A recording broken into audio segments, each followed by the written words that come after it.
Hello and welcome. Post doing a session on project installs, I thought of doing another video on some handy-dandy dev tools that we'll be using through this course. So in this lesson, we'll look at some of the developer tools and extensions that I use to enable rapid development. For this purpose, and to illustrate some of these things, I've actually gone ahead and cranked up a playground project here, as you see on the screen. And it is actually a React project which is created using the Create React App npm library or npm package. I'm going to go ahead and fire up the application up front. So in order to do this, we would also need a couple of installables. One of them is npm itself. And if I go ahead and type npm -version here, it should actually give me the version of npm here. And npm generally gets installed as part of your Node.js install. Whenever you install Node.js, it kind of comes baked in along with Node.js install. Okay, so for example, if I do a node -version here, so that was -version. I needed an additional hyphen there, so that's the version of Node.js that we're running here. So let me go ahead and clear the screen here and then fire up this application. I'm going to say npm start, and this should bring up the built-in app or play around app that comes baked in with Create React App for the structure that we have created here.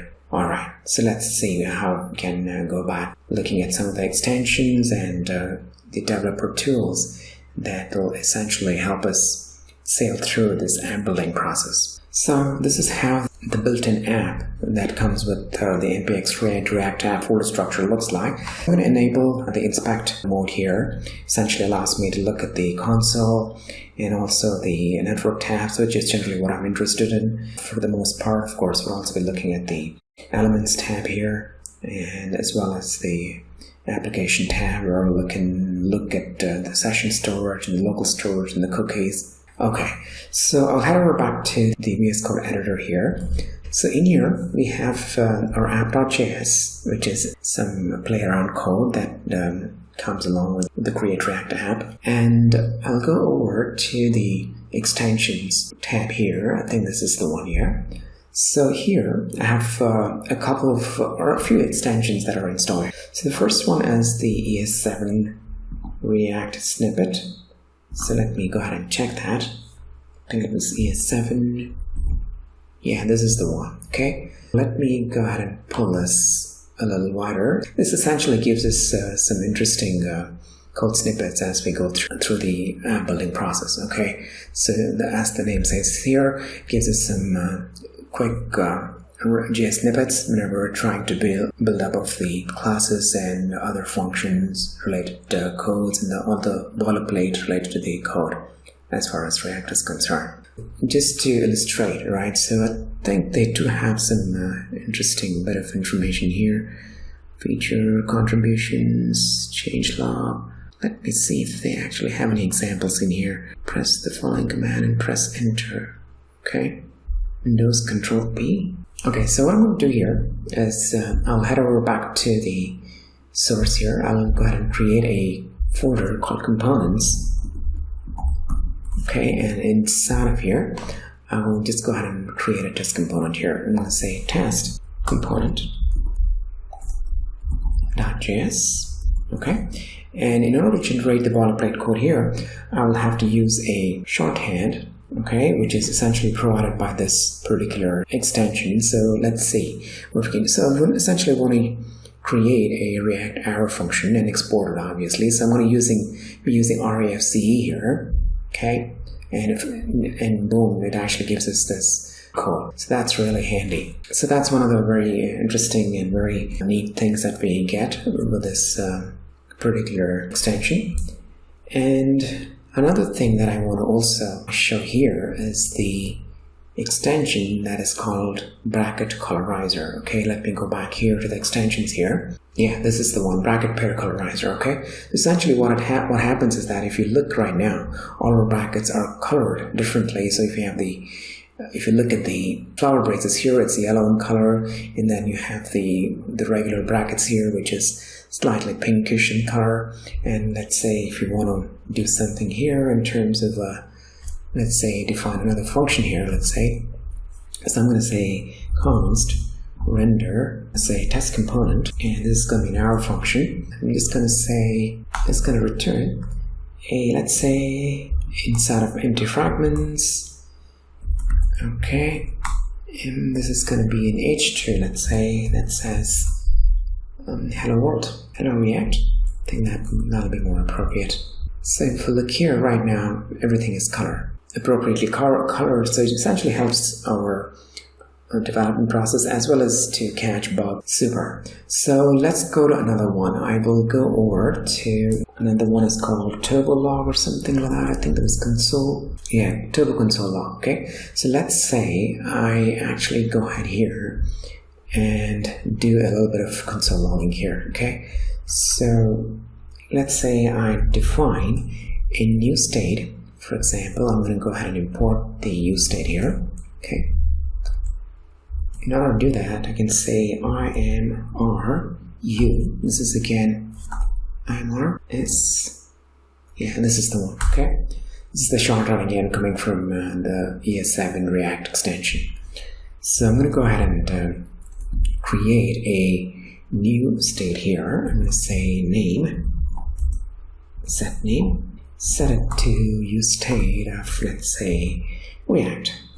Let's say I want to do some logging here, console logging. Ideally, I would have printed CLG, okay? And I think let's go ahead and do both of them. I'm going to say CLG name. If you save this right now, it'll actually go ahead and save. Okay, it's going to print the whole stuff in here, actually. Actually, let me go ahead and do a 50-50 view here. All right, so that's a good view here. All right, so let's go ahead and console log this particular state. I'm going to use the conventional console log here using the CLG shorthand, and I'm going to say name, and it should print me the name here right now. Yeah, there we go. It says print. It printed React here. Let's go ahead and do the logging using this particular turbo console here, and I'm going to say Shift Alt L, or was it Control Alt L? Yeah, there we go, and it prints us the line number and as well as the name of the variable itself here. Okay, so let's go ahead and save this, and let's take a look at how it prints here. So this is actually a logging that stands out here, so it's very handy in terms of debugging, or in general it stands out. So that's the biggest advantage here. And the next one is obviously import cost. It'll allow us to look at the size of the library that we're actually trying to import. So for example, let's say I want to import the link class from link.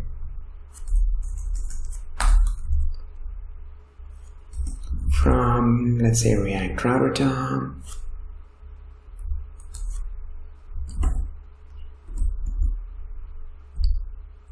Okay, I think React Router DOM is not installed here, apparently. Okay, let's go ahead and install another package here. It's going to be, I'm going to open another PowerShell window. I'm going to say npm I -, and hopefully it should finish quickly. In here, I'm going to import -, by saying import underscore from -. Okay, and when you look here, this is actually calculating the size of the library itself here. Okay, so that is the advantage of this particular extension. And the other one, obviously, is going to be the REST client. Okay, this is going to be handy for our API development, where we can have a REST client right inside here. Okay, so for example, if I, let's say, go right out of here, and I'm going to create a new file, and I'm going to call it rest.http. Yeah, okay. And I'm going to do a comment here. Let's say get Google homepage. Right, so I'm going to essentially create a request for getting the Google homepage here. Okay, so I'm going to say get https google.com, and if you go ahead and click on send request, it should actually give us the homepage markup here. Okay, so it's very handy. As I said, you can also specify different headers here in terms of accept application, let's say text, okay, and other stuff like, let's say if it's a post, then you can also set content type as application JSON and all those kinds of stuff. Okay, so we'll be able to essentially explore this in detail when we get to the API segment. Alright, let's go back to the extensions here. The other one obviously is ngrok. So with ngrok, it'll allow us to have an internet address for our local host. So what I mean by that is, let's go ahead and click on view here and go to the command palette. And I'm going to say ngrok, and it asks me to essentially gives me a couple of options, and I'll go ahead and choose ngrok start here, and it should quickly give me a URL that says, okay, it is asking for which ports. I'm going to essentially choose 3000 here. Alright, so I'm going to go ahead and copy this to the clipboard and go back to my browser here. Yeah, there we see it. So right now this is the ngrok URL. Right now my local host is exposed through this URI. So essentially it acts as a proxy and forwards all the requests that could be coming from here to my local host. Okay, so that's also going to be very handy. I also have tab 9, which is a trial version apparently. This is not a pro version, and apparently it also gives me some interesting, very intelligent auto-suggests whenever we're doing the imports, right, and whenever we're doing the coding. It's the autocomplete and also auto-suggest. So that's also quite handy. And I think that's about it. So we covered Es7 React Snippets, we covered bracket pair colorizer, we covered ngrok, we covered React Client, Turbo Console, import cost, and tab 9. And the other one that I want to tell you also was that some of the browsers that we're going to use. I'll be predominantly using the Chrome browser for most of my development. And in cases where I want to simulate multiple user sessions, I'll also be bringing in Firefox. So let's go over to the Chrome browser here. And if I go here right now, I also have some interesting Chrome developer tool here. Okay, so for example, this one. This is essentially a Chrome developer tool for React components, where you can actually inspect the React components, look at their state. So for example, if I change it here, let me go back to the code base here again. So if I change the state here, for example, say we'll make it React World. This is the new state that gets reflected here. So essentially it allows you to look at the state and the props and all that component related information as it is represented in the virtual DOM of React. And essentially the way you can get it is by going to Google. Let's head over here, and if you go look at the Chrome Web Store, you can look for React development. Let's look for React Dev. Developer tools, yeah, that's the one. And yeah, this is the one that I'm referring to here. So if you click on this, it essentially allows you to add it here. And it's a very quick process, apparently. Okay, and this is very handy as well, right? So I think those are some of the tools that would be tools and extensions that we'll be using during the course of this whole process of building the app, whether it's front end or the back end, right? So those can be very handy. So just want to make sure we are on the same page when we get to the app building process. It allows us to move forward quickly on the build-up process. So let's take a quick break here. We'll come back and continue on the next steps.